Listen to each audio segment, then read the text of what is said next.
तुम्ही कधी असं केलंय का?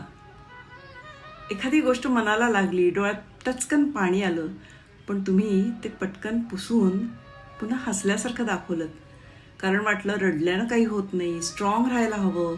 पण खरं सांगू का, जे अश्रू बाहेर येत नाहीत, त्यात शरीरात साठतात आणि तेच नंतर मनाचा, शरीराचा भार बनून राहतात.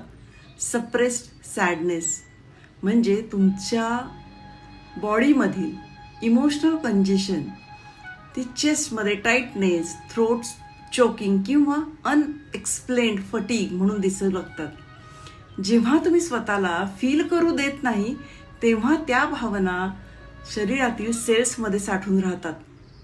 Body retains what mind avoids हा सायन्स आहे, विकनेस नाही. Feeling sad doesn't make you weak, it makes you real and it releases. आज एक छोटं रिच्युअल करून बघा. कराल? शांत बसा, एक दीर्घ श्वास घ्या आणि स्वतःला विचारा, what am I still holding inside. काही शब्द येतील, काही आठवणी येतील, फक्त वाहू द्यात. लिहून काढा. रडावंसं वाटलं तर रडा. श्वास घ्या खोलवर, मोकळ्या व्हा, रिलीज करा तो सॅडनेस फ्रॉम युअर सिस्टम. आणि कमेंटमध्ये लिहा, I choose to release what hurts me silently.